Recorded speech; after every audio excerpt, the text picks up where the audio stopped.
Bonjour à tous et bienvenue pour cette première vidéo.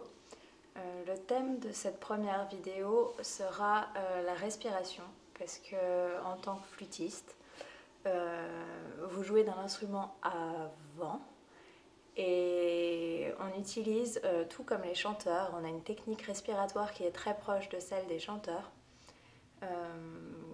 et donc on a besoin de développer la capacité respiratoire pour respirer le plus possible, dépenser le moins d'air, pouvoir aller jusqu'au bout des phrases musicales, pouvoir tenir les notes.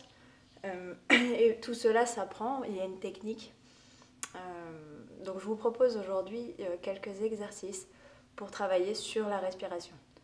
Donc la respiration que l'on utilise quotidiennement, en dehors de toute pratique musicale, est généralement une respiration qui est, quand on n'est pas stressé, naturellement abdominale, mais qu'on fait par le nez.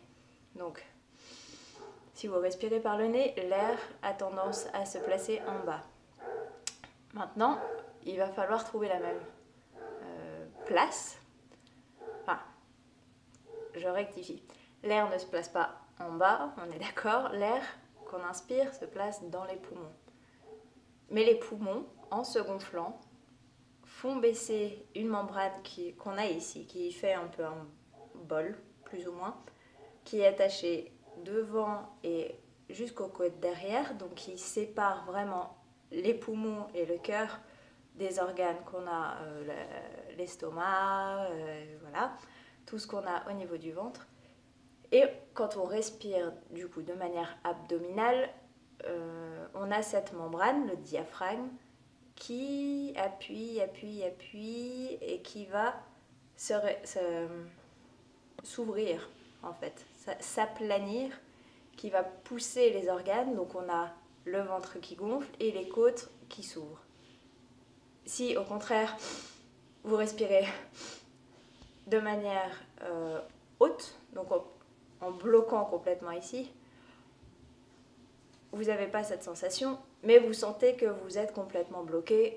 C'est également des techniques qui sont pour la gestion du stress, qui sont en lien, puisque une respiration basse, abdominale, est anxiolytique, donc permet de gérer le stress.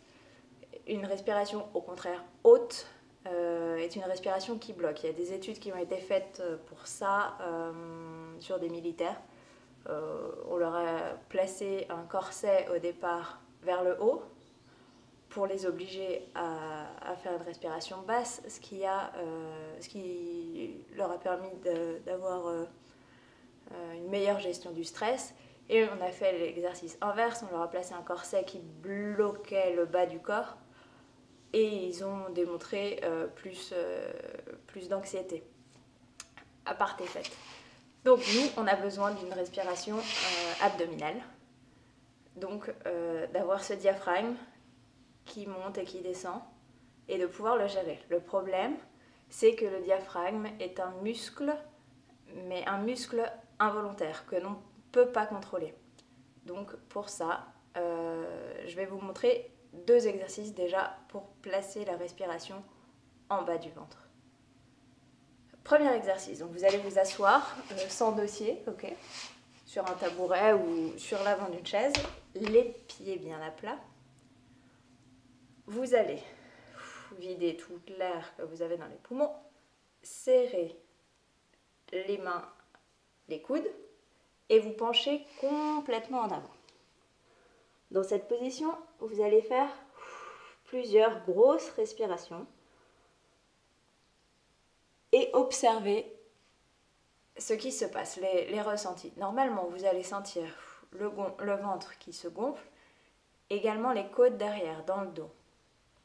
Donc faites ça plusieurs fois, je dirais 5-6 fois, jusqu'à ressentir vraiment bien cette sensation. Puis vous allez faire cela debout. Donc vous vous mettez debout et vous allez vous pencher complètement en avant. Vous pouvez là aussi fermer les coudes. Ce qui se passe, vous ne voyez pas, mais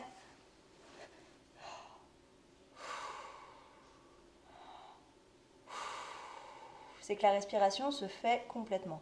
Puis petit à petit, vous allez remonter le buste.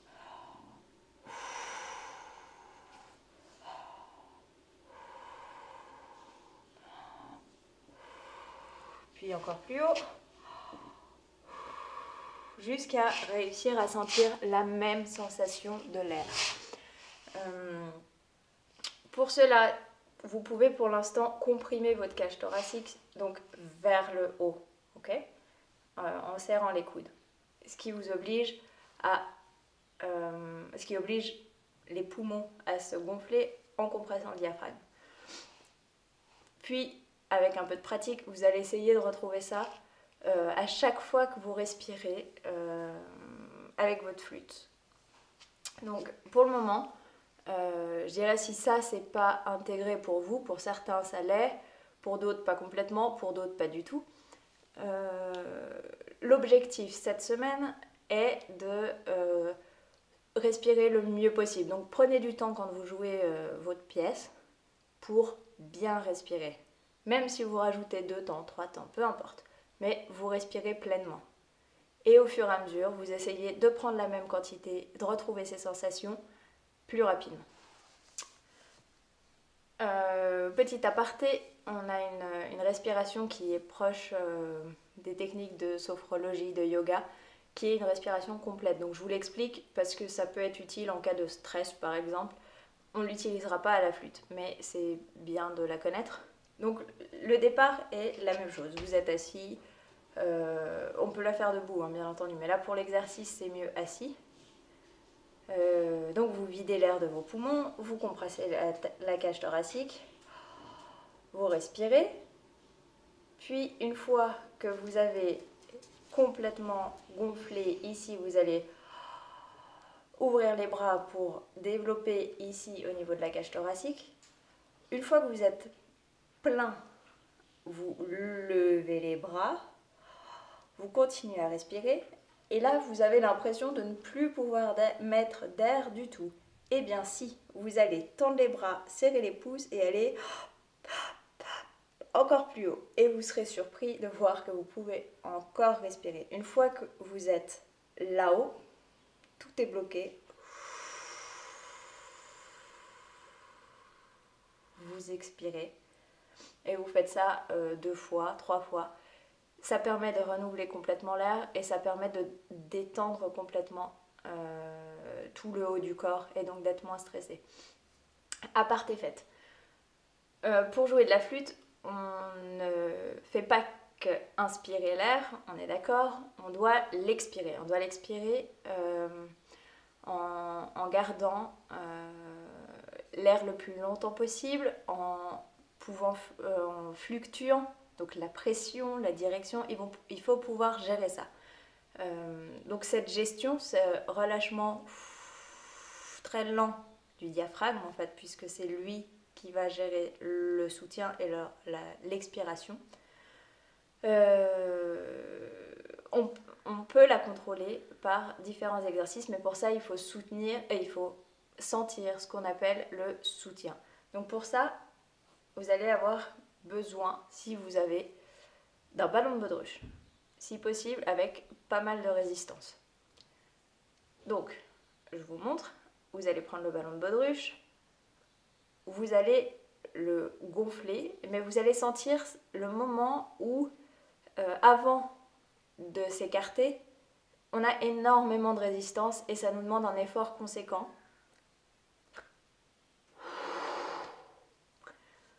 Au niveau de la ceinture abdominale. Et bien cette sensation, c'est le soutien. Donc c'est cette sensation que vous devez avoir quand vous expirez, quand vous jouez de la flûte. Si vous n'avez pas de ballon de baudruche, puisque dans cette situation, c'est possible que chez vous, vous n'ayez pas de ballon de baudruche et que vous ne puissiez pas vous en procurer immédiatement. On peut le faire sans. On le sent un peu moins bien, mais on peut quand même le sentir. Donc vous allez faire la même chose, vous relâchez toute l'air, respiration abdominale, et une fois que vous avez placé l'air bien bas, vous allez l'expirer en faisant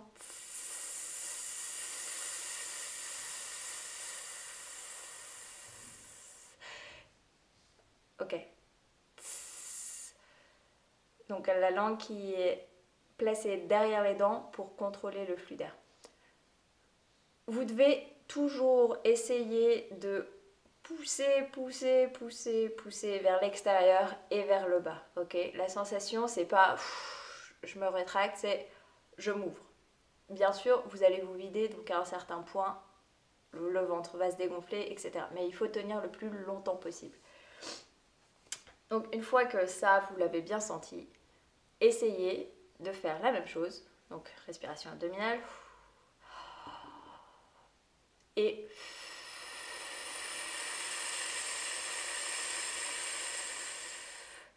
videz l'air en F, puisque c'est ce qu'on va faire à la flûte. Vous allez moins le sentir, c'est normal, puisque on a de la résistance qui permet de bien appuyer. Mais l'idée, une fois que vous l'aurez bien senti, vous pourrez le retrouver en expirant comme à la flûte. Une fois que vous avez fait ça, vous pouvez bien entendu l'appliquer en jouant une, deux notes, en faisant des liaisons. Essayez de garder une note le plus longtemps possible. Voilà. Vous pouvez l'appliquer bien sûr à votre jeu de la flûte.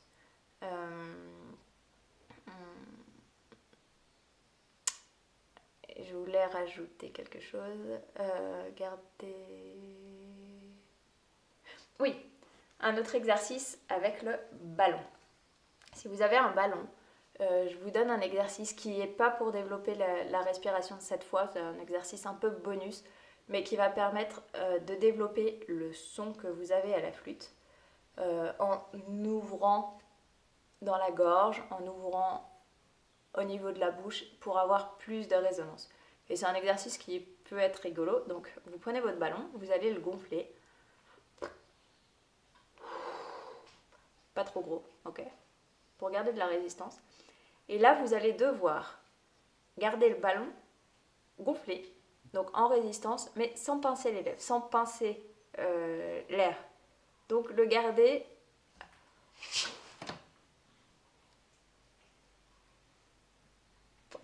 ouvert en pression.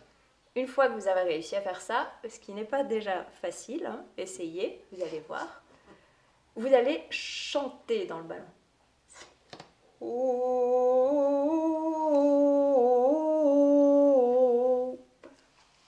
Ce qui va vous permettre d'ouvrir ici au niveau des cordes vocales, enfin pas d'ouvrir les cordes vocales, hein, mais d'ouvrir au niveau de la gorge, d'utiliser les cordes vocales que nous utilisons en jouant de la flûte. Comme je vous l'ai dit, on a une technique qui est très proche de celle du chant.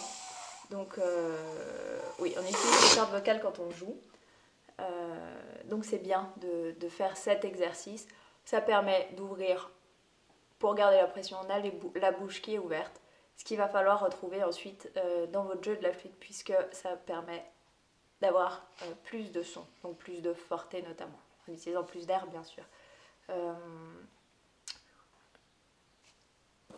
Je vous montre un autre exercice qui peut être rigolo à faire à la maison, puisque pour le moment vous êtes à la maison. Avec une paille, si vous avez une paille à disposition, vous allez prendre votre paille et un bout de papier. Okay, c'est un bout de papier tout simple. Je vais essayer de vous montrer ça sur le mur. Ok. Alors, vous allez... Et tac, il faut que je me mette là. Ok. Placez votre bout de papier sur le mur, mettre la paille dans votre bouche, faire une respiration abdominale, bien entendu. Vous allez diriger votre paille vers le bout de papier et essayer de le tenir sur le mur le plus longtemps possible. Vous allez voir que dès que vous relâchez un peu la pression, donc la vitesse de votre air, le papier tombe. Donc ça peut être un exercice, faites un chronomètre et vous allez essayer de le tenir le plus longtemps possible. Cet exercice, il permet de tenir des notes qui sont plus longues, donc de développer la respiration, la continuité de votre respiration, mais également la justesse pour ceux qui font de l'orchestre, puisque vous êtes beaucoup à jouer en ensemble. C'est ce qui permet que notre note ne baisse pas ou ne fluctue pas trop. Donc, je vous montre l'exercice, c'est un bonus. Si vous avez du temps, que vous voulez essayer, que vous voulez vous chronométrer, que vous voulez faire des défis avec vos frères et sœurs, parents, c'est les bienvenus. Ok, je vous montre ça. Donc on respire.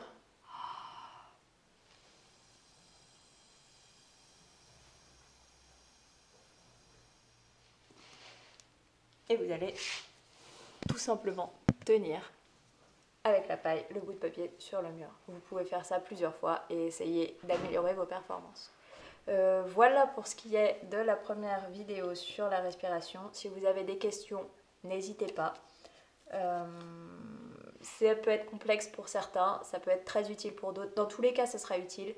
Mais suivant votre niveau actuel, vous pouvez ou non l'appliquer. Mais en tout cas, faire ces exercices, ça fait du bien. Et ça sera utile au moment où vous pourrez l'appliquer à votre jeu, à la flûte. Donc je vous souhaite une bonne journée et je vous dis à bientôt pour une vidéo sur un nouveau thème.